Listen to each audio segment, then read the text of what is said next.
Hello, I want to make a quick video here. Well, hopefully quick, just going over my Anki template for studying chess. So this is a template that allows you to play through PGNs in Anki. Now, if you don't know what a PGN is, don't worry, I will go over that in the card creation section. But for now, just bear with me. You can see on the front side here, we have a puzzle in this case, and you play through the lines of the PGN. So it has to be the lines recorded in the PGN. Any other lines won't be allowed. They'll be considered incorrect. So if I play here, we have a fork because black couldn't capture. He'd be in check, and then I can pick up the queen.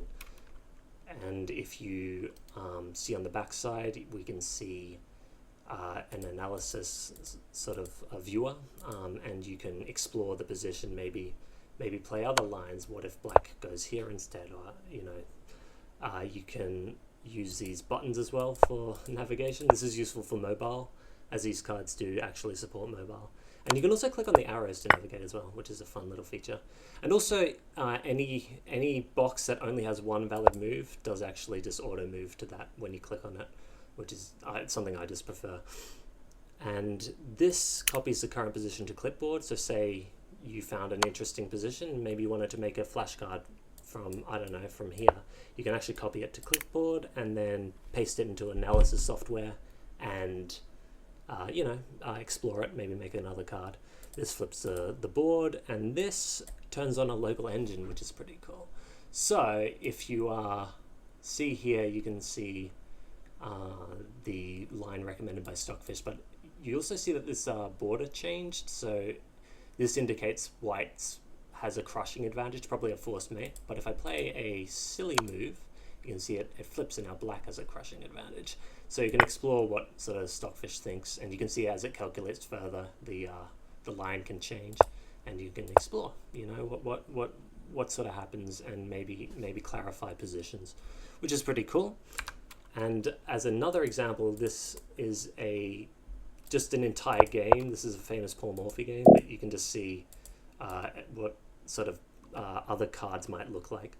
So on the back side, we can sort of explore the entire line, and you can see here you have another useful feature, which is alternate lines.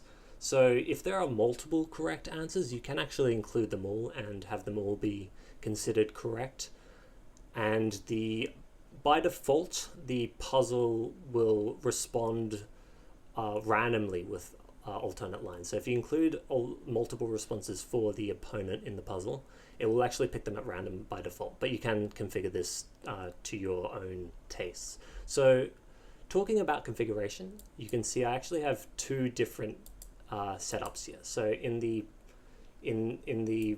game section, you can see I have the puzzle beginning from the first move. So you play the first move, and then black responds with the second move. But in the puzzle section, you can see it actually includes the last move played by black here, and then the puzzle begins from the second move. And this is just how these puzzles were imported from Lichess. So Lichess includes the last move by default.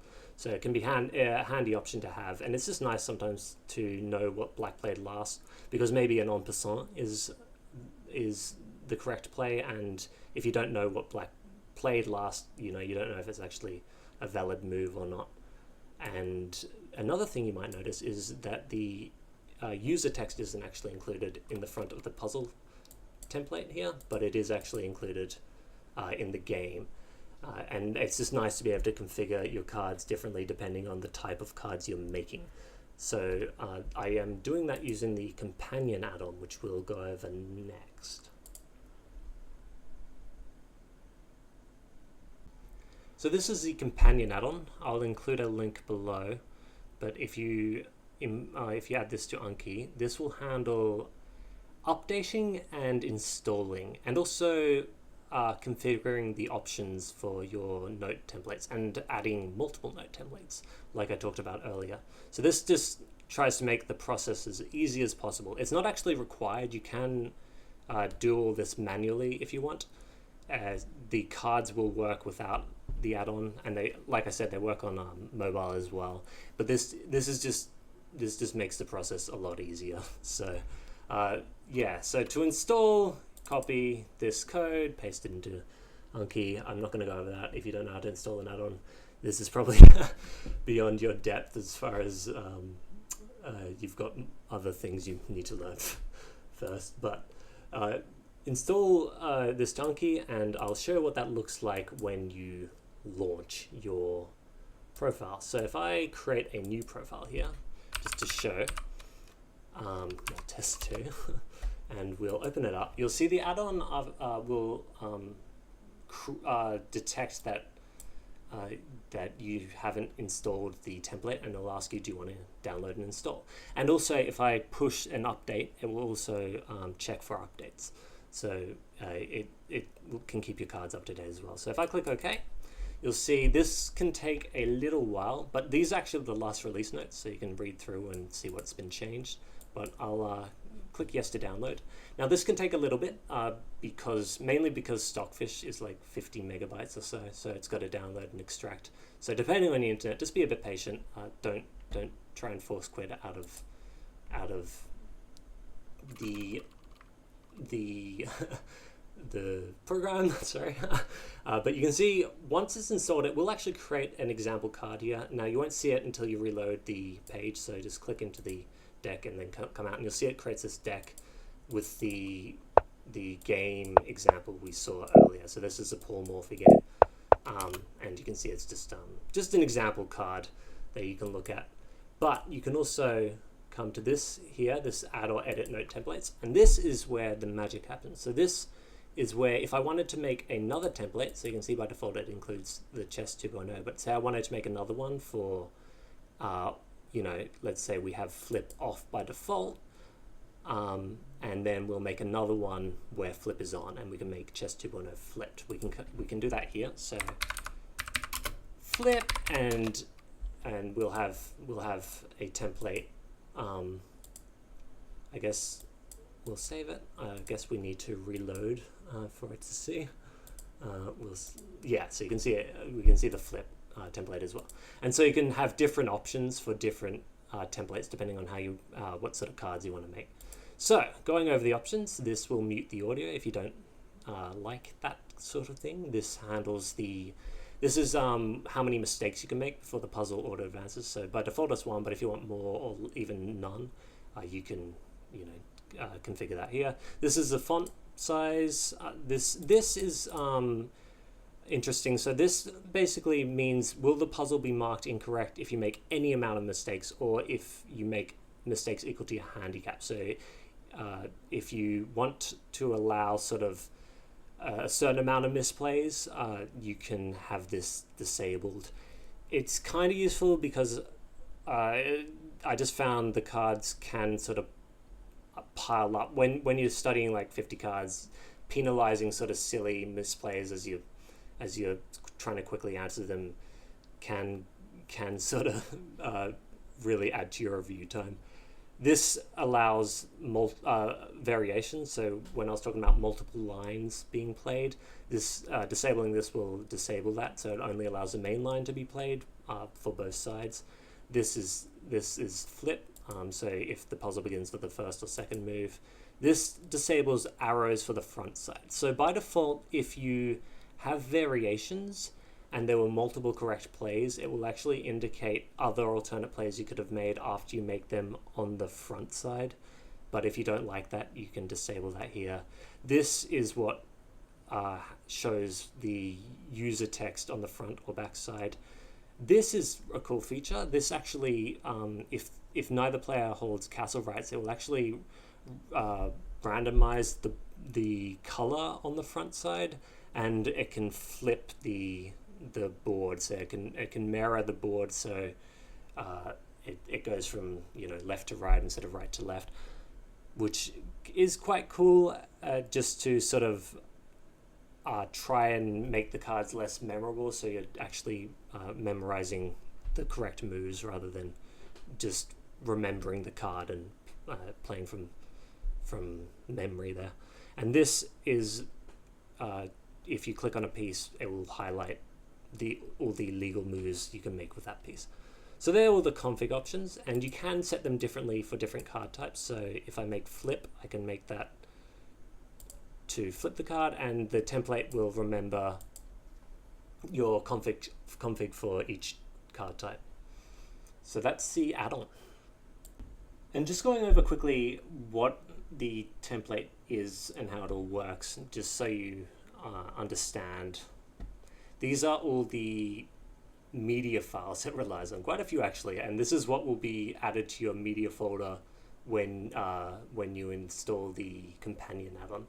So these are necessary. These are like the pieces, sound effects, and you have this here is actually the actual card itself. So the cards actually load a HTML file. So if I actually click on it, this is what the cards are doing, and they load them in an iframe, which is sort of a HTML thing, I guess. But it's just it's sort of necessary to isolate the code in external files like this, I found, just because there is a lot of complicated script here, and it can conflict with Anki's own internal script. So this is why I have it all done with external files. It does sort of add a bit of confusion, but this is Stockfish as well. So these are all the files, and when you sort of update the cards, what it's doing typically is just replacing these script files with up-to-date ones, adding new features and fixing bugs.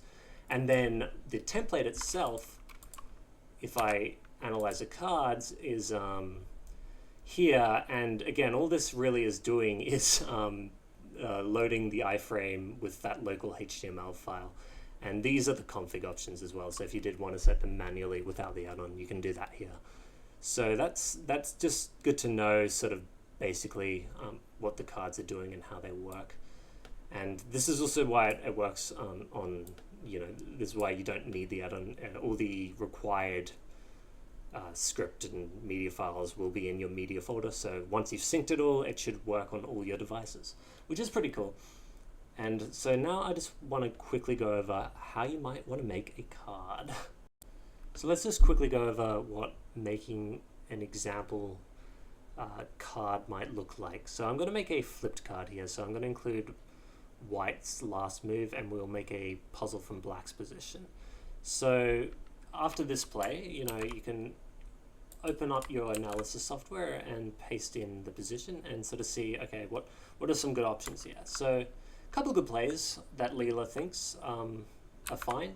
So there's this bishop play that it likes the best. You're defending the knight in this square here. It makes sense. And then also just getting the knight to safety also seems to work fine.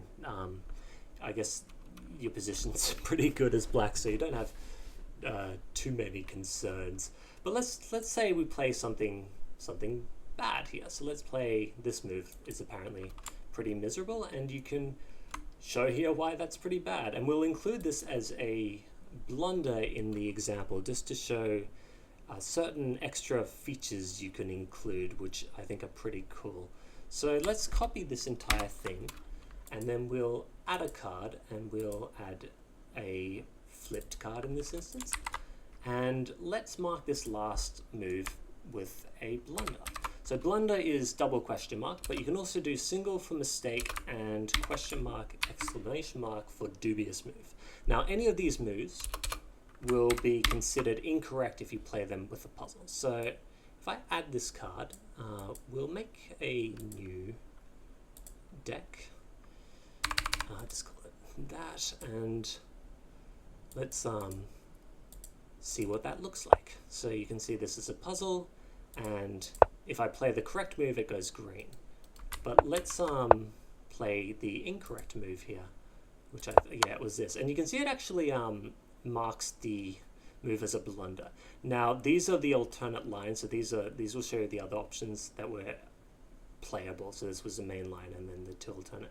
This, you can disable this in the config if you don't like this, but I think it's nice to have an indicator of sort of alternate options as you play them, just so that you're not memorizing lines, and you can sort of see positions more, I guess, dynamically maybe.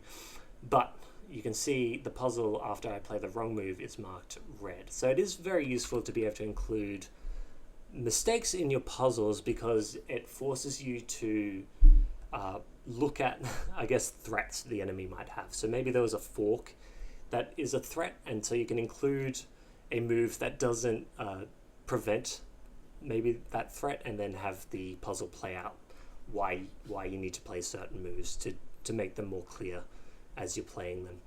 And on the back side, you have the viewer, and you can see incorrect sort of, you can see the blunder is marked here, and you can hover over it and see it's marked as a blunder.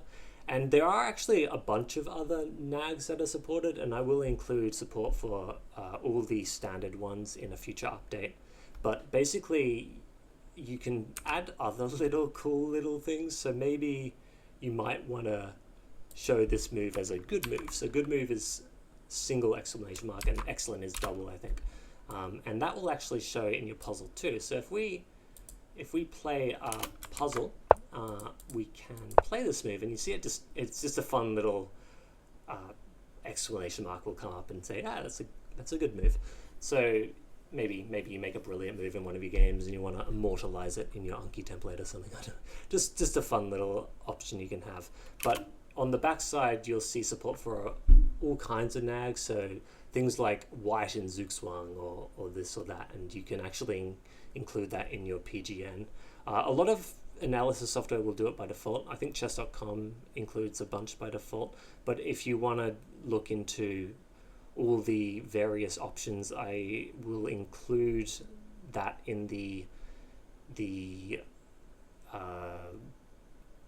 documentation is the word I was looking for the note template. So if you go on the GitHub page and read through that, and I please read through the GitHub at least once, just so you have an understanding of all the important sort of things. But yeah, that is an example of just how you might make a card. But I'll go over how you could batch import from Lichess as well using Chessly, because it's a pretty cool option to have. So I want to quickly just highlight this Chessly 2 program because I think it's very cool, and it does use this template by default. But this is a program for batch generating cards and also importing tactics from Lichess. So it has an option for taking your games from Lichess and then looking for mistakes and generating flashcards for those mistakes. Now, I'm not going to go over that myself. You can read through the documentation here if you are curious about that. And he does explain that very well on how you make the cards and how you import them to Anki. And also setting up an API token so that you can link your Lichess account to this program. But I will go over importing tactics. But I'll just say a word on generating cards from your own games. I would just be hesitant to batch generate them. They're not going to be as good quality as cards you make yourself, and you end up in this sort of position where it's like any sort of time you're trying to save batch generating cards is sort of pointless if the quality of the cards means you're not getting the value in terms of the time you have to put into studying the cards. So a lot of the process of making a flashcard is you have to look at the position and analyze it and understand it, and then design a good sort of puzzle for it to help you understand it. You're just not going to get good results using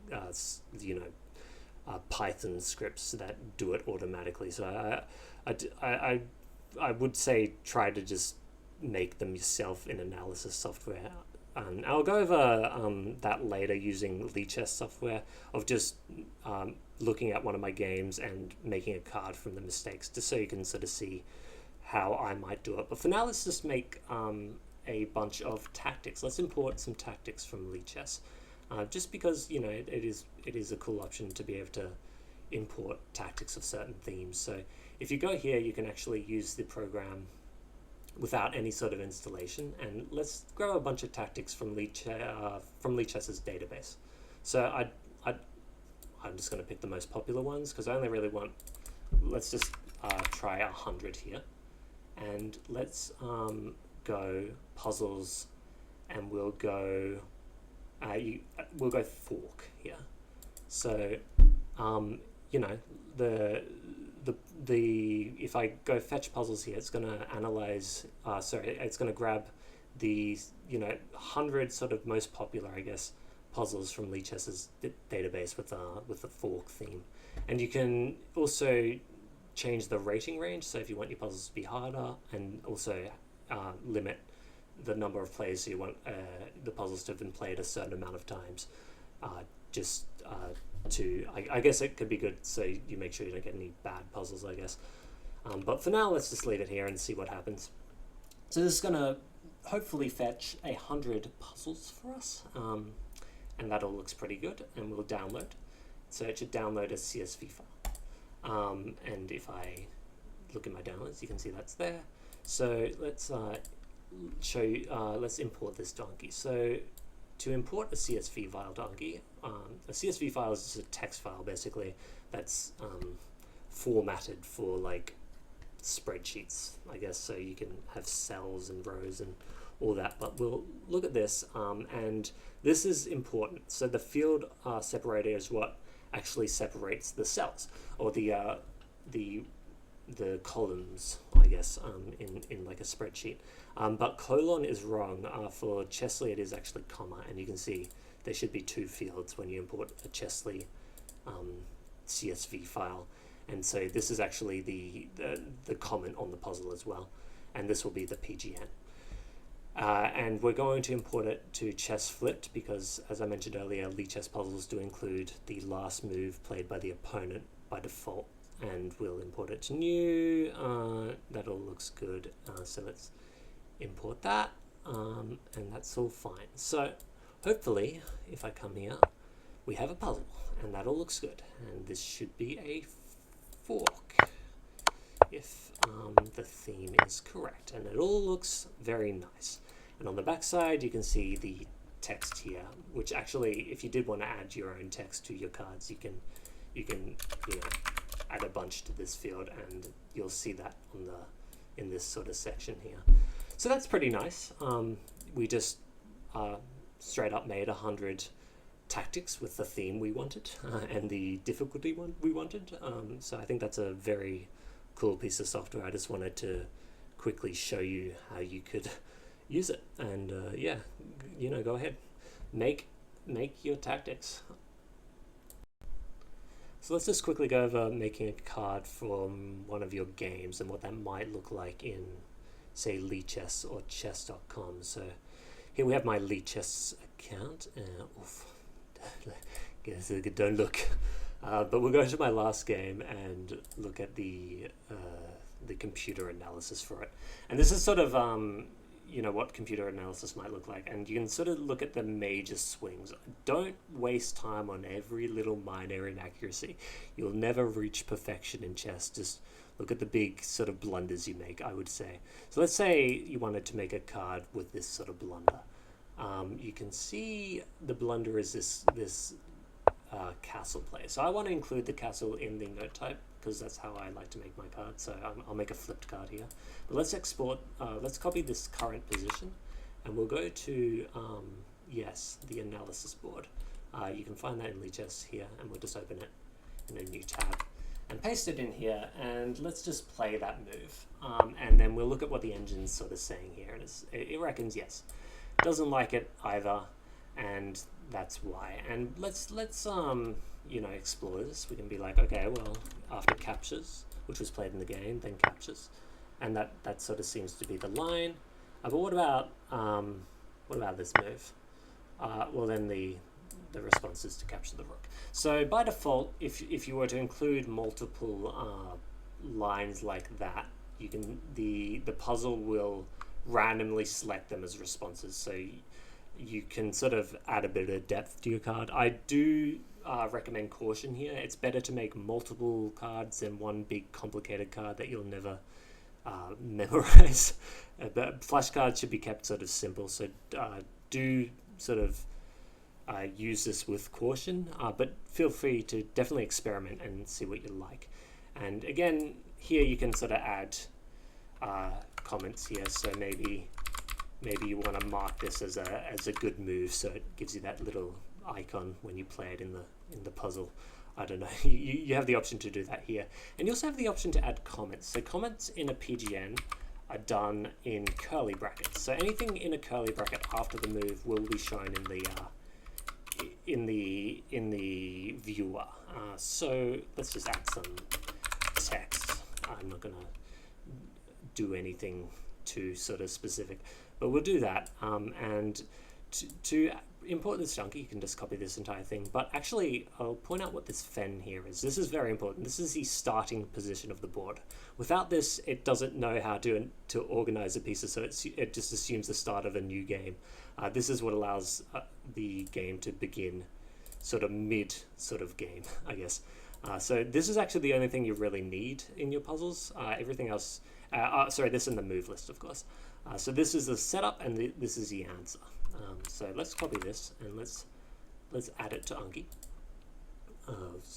here, and we'll paste that into the PGN field, and we shall make it a flip card because we included the blunder move, and add that to that deck, and let's just sort of see what we have. So this all looks pretty good, and you can see this is the puzzle, and you saw the the good icon there just as a fun option.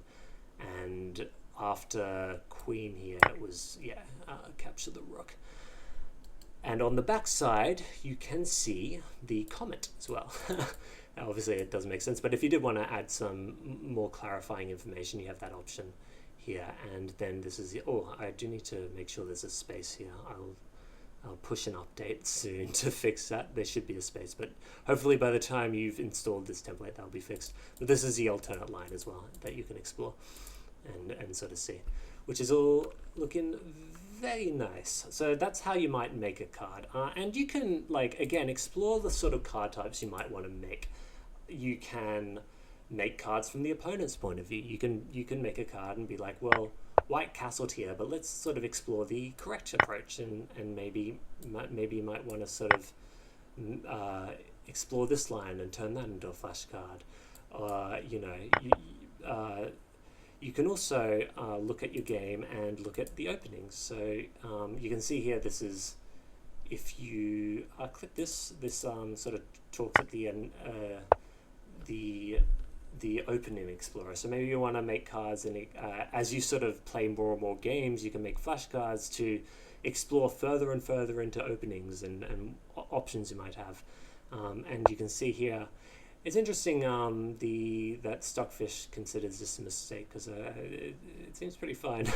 But White still has a apparent advantage, and I'm pretty sure Leela actually likes this move, actually. But bear with me, I'm gonna check while we're here what Leela says, because I'm pretty sure Leela is a lot stronger on my current hardware, and I am just curious.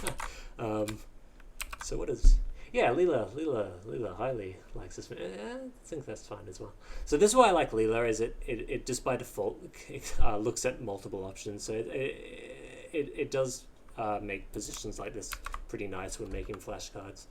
But you can use, opening books and, add the entire line as a comment to your card, or, experimentation is key to sort of cards you want to make. But, feel free to explore all the options. But that's sort of how you might make a card from one of your games, and what that might look like.